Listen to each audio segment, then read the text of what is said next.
Você sabe para que serve o CRAS? É o Centro de Referência da Assistência Social que fica aí no seu município, no seu território.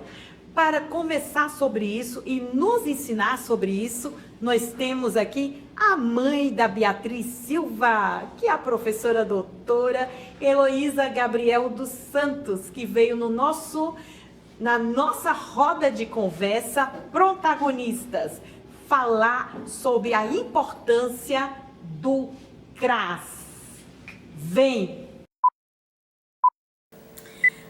Este programa não é um podcast, embora eu tenha falado no primeiro e no segundo programa que é um podcast, mas ele não é. Agora, na gravação do nosso terceiro programa, a gente já viu que não é um podcast. Isso aqui é uma roda de conversa. E nessa roda de conversa de hoje, nós temos a ilustríssima professora, militante de direitos humanos.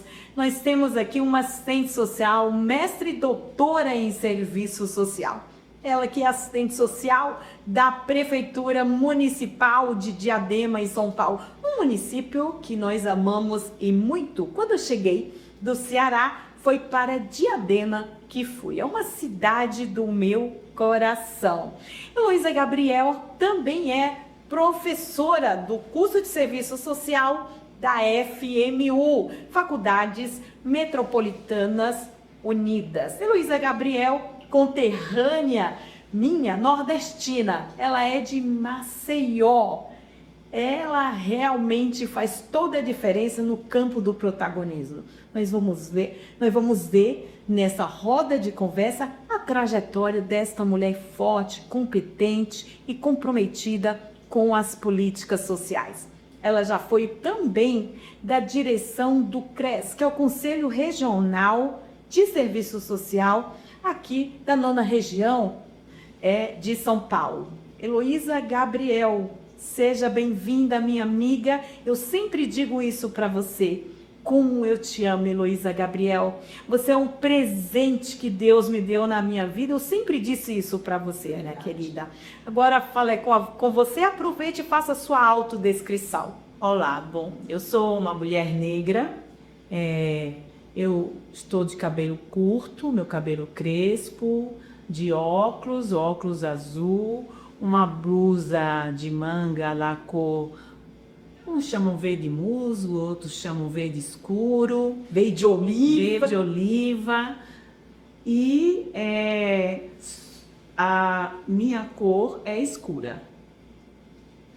Bom, como a Márcia já me apresentou, né, mas só para complementar nessa roda de conversa que eu quero primeiramente agradecer pelo convite, né, e dizer que a roda de conversa protagonista é um sucesso. E eu acho que um sucesso não no sentido do glamour, mas no sentido de valorização e da importância que vocês verão aqui nesse espaço, várias falas, várias vivências, várias experiências, e isso é muito bacana. É algo novo, algo que a gente estava esperando muito.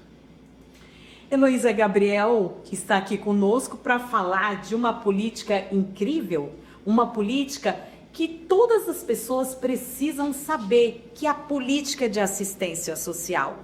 Heloísa Gabriel, muitas pessoas não sabem sequer quais são os direitos socioassistenciais. Mas antes da gente falar dos direitos socioassistenciais, fala um pouco da história da política da assistência social no Brasil, porque nem sempre foi de direito, não é verdade? Quantas coisas nós já passamos por essa política no Brasil, né? Inclusive de assistencialismo, de bondade, de caridade.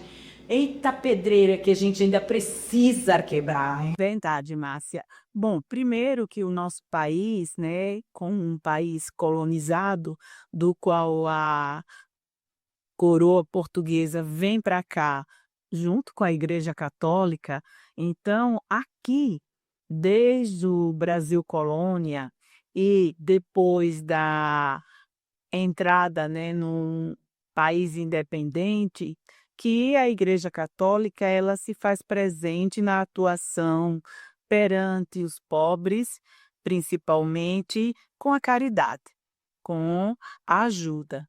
Então, nós temos um histórico muito grande dessa ajuda no país, com várias instituições, haja visto aí as Santas Casas de Misericórdia, haja visto aí vários serviços para atendimento à criança, ao adolescente, à mulher gestante, né? A gente tem aqui uma histórica casa, o Amparo Maternal, ali no eh, ali no bairro da Santa Cruz, na verdade, estava me fugindo o nome do bairro, mas o bairro é esse, e esta casa ela já passou por várias etapas, desde acolher filhas de coronéis a hoje estar na política de assistência social. E nós, após não, no início da Segunda Guerra Mundial, quando o Brasil passa a se tornar país aliado e adentra a Segunda Guerra, né, o governo Vargas vai criar a Legião Brasileira de Assistência, a LBA, que só vai se extinguir no governo Fernando Henrique aí nos anos 90 do século passado. Então, essa política, ela é uma política que, na verdade, não era uma política pública enquanto lei, ela, na verdade, ela é criada para ajudar, né, e contribuir com as famílias dos pracinhas que foram obrigados a irem para a guerra e suas famílias ficaram desassistidas, mas foi tão importante politicamente que ela virou aí um programa com muita continuidade e adesão do Brasil todo, sendo coordenado pelas primeiras damas, né? Daí da história dentro da política de Estado do primeiro damismo. E é após a Constituição de 88, que é um marco importante com a luta de vários profissionais e da sociedade, que a política de assistência social ela passa a ser encarada e discutida como legislação. Heloísa, nesse sentido, eu ouvindo você fazer toda a trajetória, né, dessa política no Brasil e este rompimento para uma outra política, né? Ela deixa, como você bem tá na sua linha de raciocínio, de reflexão, ela deixa de ser uma política de primeiro-damismo, uma política de caridade, para ser uma política como dever de Estado e direito de cidadania. Na prática, o que é isso dentro da política? Então, na verdade, ela ainda não é nesse período após a Constituição.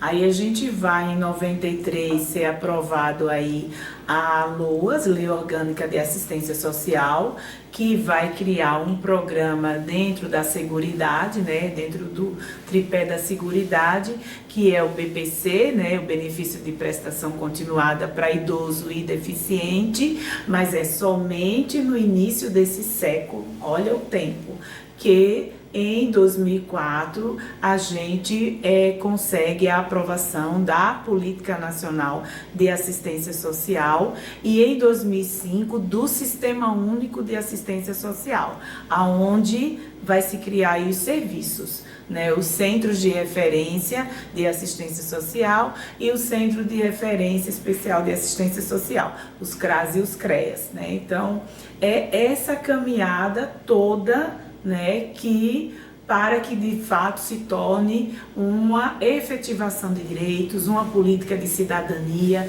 que a gente não dependa aí da caridade e nem dos arranjos das políticas de gestão, seja no âmbito municipal, estadual ou federal. Oi, Luísa, quando a gente pensa na política da assistência social no Brasil, a gente pensa de toda a morosidade, né? De toda a morosidade do ponto de vista do marco legal, que são as legislações, as resoluções dos conselhos, enfim. Mas tem uma questão que eu gostaria muito da gente debater aqui, Elo, que seria como que esta política, ela está na prática. Exemplo, embora a gente teve todo esse arcabouço, né, todas essas legislações, enfim, toda a política, como você fala, a PNAS de 2004, a gente tem uma situação que muitas vezes são as outras políticas querendo empurrar para a assistência social aquilo que elas não dão conta. Então, nesse sentido, quantos conflitos, embora na trajetória da implementação do SUS, do Sistema Único da Assistência Social, o tanto que essa política muitas vezes ficava travada, sem poder muito fazer o que precisava fazer, porque ela não é isolada, né? Ela precisa de outras políticas para que os direitos das pessoas, dos cidadãos e das cidadãs, possam ser realizados. Então, isso posto, na sua opinião, a tipificação, eu tenho certeza que você vai falar da importância que foi a tipificação para a gente pensar nesses serviços e do ponto de vista dos fluxos e dos encaminhamentos que a gente precisava fazer com as outras políticas, que nem sempre considerava a política da assistência social como sendo uma política social, infelizmente. Não, é verdade, é isso, né? Eu costumo dizer que a política de assistência social, ela é uma política meio. Ela tem uma articulação, ela é uma política de Estado, mas ela tem uma articulação com várias políticas, mas ela não vai fazer o serviço da outra política. Ela tem a sua particularidade, né? E essa realidade de, por exemplo, a assistência social tem todas as políticas existentes anteriormente. A saúde. Na saúde tem assistência social. O que é a entrega de prótese, de muleta, de cadeira de roda, o que é de fralda geriátrica, o que é de medicação, está dentro da assistência, na saúde. E você pega a educação. O que é a entrega do uniforme, o que é a entrega de material escolar, isso é assistência dentro daqueles que mais precisam. Então, A política de assistência social, a sua importância é que ela é uma política de cidadania para a efetivação de direitos. e claro que dentro de uma discussão de equidade, aqueles que precisam mais, eles serão mais assistidos e muito mais atendidos. Mas ela é para todos nós pobres que precisamos. Então, eu tenho uma renda, mas eu não tenho moradia. Então, preciso fazer o cadastro único para me inscrever num programa social habitacional, seja de âmbito federal, estadual ou municipal, né? Eu quero prestar um vestibular ou um concurso, estou desempregada, fazer o cadastro único para solicitar a isenção. Então, tem vários níveis aí da efetivação de direitos. E um fator extremamente importante dentro dessa articulação de fluxo é o Centro de Referência Especializado em Assistência Social, que vai trabalhar com várias legislações já existentes e novas, como é o caso do Estatuto do Idoso, porque vai trazer essa discussão para dentro desse serviço. Então, na proteção básica dos centros de convivência do idoso, na especial aqueles centros de instituição de longas permanência para aquele idoso que sofre maus tratos, que não tem vínculo familiar, não tem família que cuide, então é o Estado que vai cuidar. A mesma coisa a criança ou adolescente, a mesma coisa a pessoa com deficiência. A Lei Maria da Penha, que é a pós, que é 2006, que vai criar serviços, né, abrigo para aquelas que estão correndo risco de morte. A maioria desses serviços no Brasil todo está dentro da política de assistência social. Então, isso é hoje um ganho para a sociedade e para os profissionais, sejam da rede conveniada ou sejam funcionários públicos do Estado, porque tem uma diretriz, tem uma legislação que possa seguir e não estar à mercê de uma gestão A, uma gestão B, que de acordo com a sua ideia, com a sua realidade, dá aí a diretriz do serviço, do atendimento. Hoje não. Sim. Hoje tem lei. Heloísa, isso é verdade. Isso faz toda a diferença do ponto de vista de uma construção de cidadania. Recentemente, Heloísa, eu estava numa formação e eu fiz um debate sobre a questão da carência. Eu falei, primeiramente, os sujeitos, os chamados usuários que nós atendemos, eles não são carentes. Carente é o Estado que não cumpre o seu dever na construção de cidadania. Porque pense vocês, eu digo porque eu trabalho com a juventude e muitas vezes os jovens, eles têm vergonha de dizer que estão num projeto social. Por quê? A forma que isso foi construído, a questão do estigma, como que isso vem colando do ponto de vista social. Então, como o nosso maior debate aqui é a questão do protagonismo, do ponto de vista da construção sociohistórica mesmo, porque muita gente, eles, quando vão acessar, que é o outro ponto que já você vai falar, dos direitos socioassistenciais, mas quantas pessoas morrem de vergonha de acessar os direitos socioassistenciais? Porque eles acham que é para pobre. E nós não trabalhamos para pobre, nós trabalhamos para sujeito de direito. Só que isso, do ponto de vista da moral, da forma que a grande mídia trabalha isso, os programas que não tem escrúpulo ético, social, cultural, acaba fazendo um desserviço do ponto de vista da construção da política, Então, dizer que o tanto que a gente ainda precisa reconstruir mesmo as mentes e os corações que constroem, que estão envolvidos na política da assistência social. Dito isso, Heloísa, Gabriel, deixa eu te falar uma coisa. Quais são, você que está nos ouvindo neste momento, eu tenho certeza que você conhece alguém ou pode vir a conhecer pessoas que não sabem quais são os direitos socioassistenciais. Aliás, nem sabem o que são esses direitos. Então, nesse sentido, eu vou pedir, Heloísa, você que sempre fala desses direitos socioassistenciais, quais são esses direitos socioassistenciais? E quem são os beneficiários? É toda a população que pode acessar? Quais são? E quem pode acessar esses direitos, Heloísa? Bom, esses direitos, como eu disse, como a política de assistência social é uma política de cidadania, os direitos socioassistenciais é para quem dela precisa. Exato. Por exemplo, uma pessoa que precisa de um benefício, de uma orientação, de como acessar o programa, ela vai procurar um serviço da sua região. Que serviço é esse? É os centros de referências, os CRAS, que atuam todos os municípios, Heloísa? E que atuam nos territórios. Sim. Eles se dividem por uma quantidade de bairro que chama-se aquela região. Então, você tem aí de acordo com os municípios, porque você tem município de pequeno porte, médio porte, grande porte, e aí há aí essa divisão, Se a São Paulo não é parâmetro pela dimensão de São Paulo. São Paulo tem 31 subprefeituras. Cidade continental, Então, você tem, inclusive, favelas, como é o caso da favela de Heliópolis, que é um município de médio porte, do ponto de vista do número da população.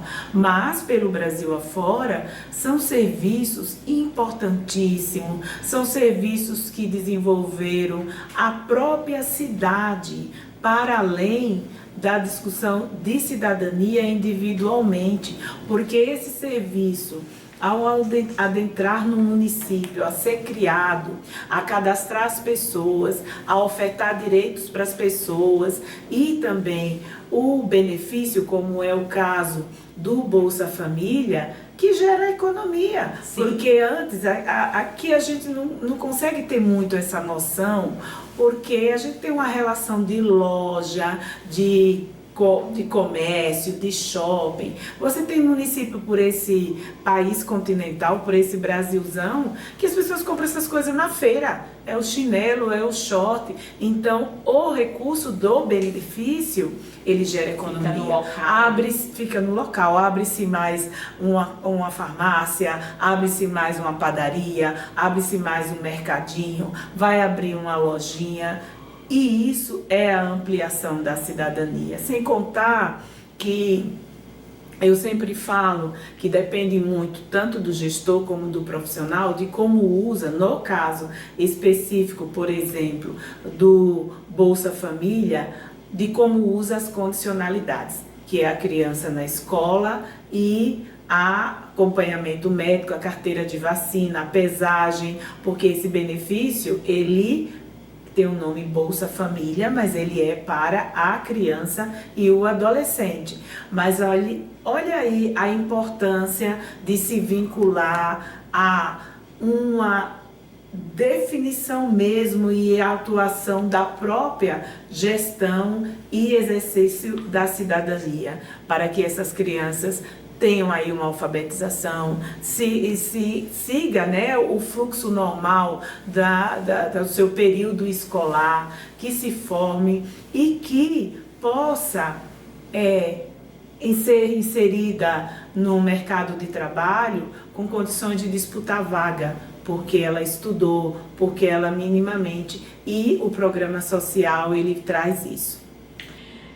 Você que está me assistindo, você viu a afirmativa da professora Heloísa, que o CRAS, o Centro de Referência da Assistência Social, é um importante caminho para a construção da cidadania. Então você procure o seu CRAS aí no seu município, no seu território, para que você tenha maiores informações sobre os direitos socioassistenciais. Nós já estamos finalizando, mas eu vou pedir para a professora Heloísa Gabriel fazer as últimas considerações antes de uma pergunta que eu vou te fazer. Então, por gentileza, faça suas últimas considerações. Bom, primeiramente, valorizar e agradecer a oportunidade desse espaço aqui da roda de conversa protagonista, porque tenho certeza que muita gente, quando assistir, vai se interessar por vários assuntos, e a proposta aqui é que as pessoas cada vez mais elas possam compreender a política para, inclusive, cobrar a sua efetivação, para que de fato ela aconteça no município, na sua cidade, e que a gente só consegue cobrar esses direitos quando a gente conhece, né? E informação é poder. Então, eu agradeço esse espaço e quero que assim, nós temos cada vez mais que exigir, eu digo que a palavra é essa, exigir a efetivação dessa política tão importante. E como bem disse a Márcia, ela não é uma política para quem está em extrema pobreza. Ela é uma política para nós todos que somos pobres, porque não somos detentores dos meios de produção. Então não somos industriais, não somos banqueiros, nós somos trabalhadores e trabalhadoras. Então uns mais, outros menos, a gente precisa sim do Estado e a gente precisa sim ter política que efetive direitos. E a política de assistência social é uma delas. Muito bem, professora Heloísa Gabriel dos Santos, dizer da importância que você tem, não só na minha vida, você sempre sabe que eu te falo da importância que você tem na minha formação, na gestão acadêmica que hoje eu atuo, o tanto que você me subsidia. Você é uma mulher altamente competente, uma mulher extremamente séria no que você faz. E você também é uma mulher nordestina, uma mulher porreta, sabe? Uma mulher posicionada. E além desta política, que é a política de assistência social que você vem construindo ao longo da tua trajetória, você também tem um legado incrível na nossa categoria aí, de assistentes sociais, né? Você é uma militante da nossa categoria. Eu tenho uma honra de estar nessa roda de conversa, conversando contigo. Para você ter ideia, você que me escuta, eu, Heloísa Gabriel, Francisca Pini, Wagner e tantos outros, né? O André do Gaspar Garcia, a gente teve a honra de formar um grupo coordenador para elaborar o Plano Estadual de Educação em Direitos Humanos aqui do estado de São Paulo. Foi algo incrível, só uma lembrança, né? Mas vamos nós, Heloísa Gabriel dos Santos, eu tenho uma pergunta provocativa para ti. Minha querida, quais protagonistas te incentivaram para você fazer o que você faz? Olha, não é pessoas individualmente. Eu tenho uma trajetória de vida desde a minha adolescência, desde os meus 15 anos por aí, do movimento popular. Eu sou originária do movimento popular, eu vim do movimento de moradia, do movimento de mulheres na minha cidade de Maceió e da direção da Central de Movimentos Populares. Então, eu sou filha de um pai funcionário público, um analfabeto funcional, né, que só sabia assinar o nome, e de uma mãe analfabeta total e que também dona de casa, muito trabalhadora, negociante, extremamente inteligente, mas tinha o seu limite, vamos dizer assim, cultural, do ponto de vista. Então, no máximo, era o ensino médio, até porque nunca chegaram a estudar. Então, foi o movimento popular que disse, você pode. Você pode. Eu tenho muito orgulho. A CMP para mim é minha casa. Eu fui 3 gestões. Central de Movimentos Populares, né? 3 gestões da Central de Movimentos Populares. Então, eu chamo isso como um reconhecimento da onde eu vim, né? Então, ela que disse, você pode, você vai fazer faculdade, me deu essa oportunidade, e mesmo hoje, não estando na direção, sempre quando precisam, quando eu posso, eu contribuo. Eu contribuo porque para mim é uma gratidão. E tenho grandes amigos como a Genilce, o Raimundo Bonfim, o Benedito, conhecido carinhosamente como Dito, né? Outras lideranças também do meu estado, Cláudio. Então, várias pessoas que passaram na minha vida e contribuíram. Então, para mim, a minha casa e que deu assim por esse pontapé na minha vida foi a Central de Movimentos Populares, e que eu tenho certeza que também na vida de muita gente, seja da luta pela moradia, pelo mais direito das mulheres, pelo movimento de saúde, também ao seu crescimento pessoal, de conhecimento, de entender como é que funciona a sociedade e o mundo. Então, uns foram fazer faculdade, outros não, e continuam aí na luta e na militância. Então, esse é o meu reconhecimento. Muito bem, que linda história, né, vivida pela professora Heloísa Gabriel dos Santos, minha amiga, uma pessoa que eu tenho uma honra de conviver e de partilhar momentos incríveis com ela. Eu estou terminando esta roda de conversa, dizer da minha felicidade de recebê-la aqui, mas acima de tudo, saber, você que está nos ouvindo, saiba que todos nós temos forças para protagonizar um outro mundo possível, como afirma o Fórum Social Mundial.